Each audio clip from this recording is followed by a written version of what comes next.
ndio katika hawa waheshimiwa wetu wote wangependelea kuwa na sisi hapa baba, lakini hawakuweza kwa sababu mbalimbali.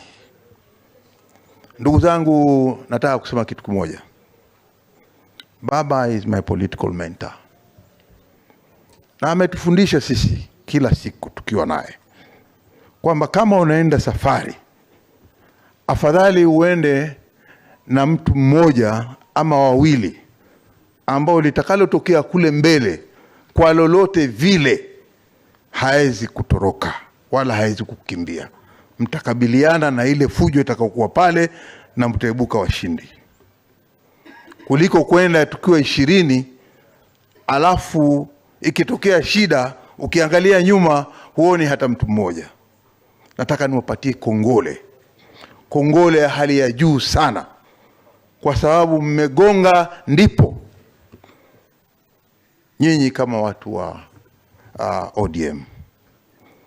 Kabla ya hapo hakuna. Kule nyumbani tunasema, baba utaniruhusu niongee kinyumbani kidogo, oakare eamba kukala kukosa njira ndo kumanya njira. Jerulongo? Kwa hiyo ukikosa njia ndio kujua njia.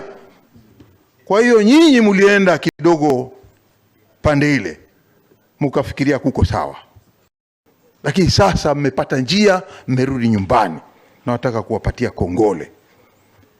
Jambo tu ambalo mimi nataka kusema ni kwamba sijui muliweka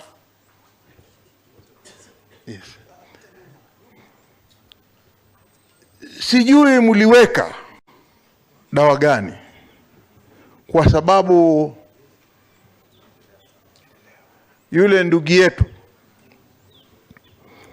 ambaye mimi pia ndugu yangu wa karibu sana, sijui usingizi utapatikana leo, sijui.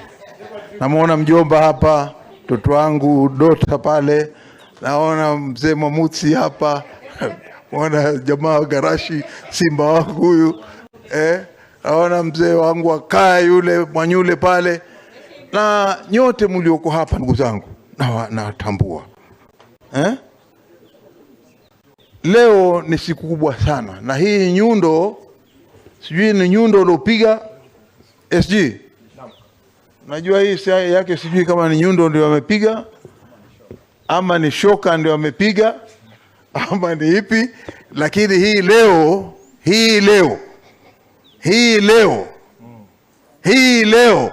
hey my friend, sijui kama usingizi utapatikana.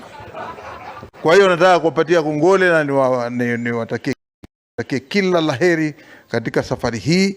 Sote tuko timu moja sasa, sote ni watu, tumerudi nyumbani, watoto wa baba. Tutakuwa na mwelekeo na tutafuata amri ya baba. Baba akisema twende left, tunaenda left. Baba akisema twende right, tunaenda right. Sawa sawa ndugu zangu, Mwenyezi Mungu awabariki. Asante sana. Tumalize kikosi cha viongozi wa Kilifi na naibu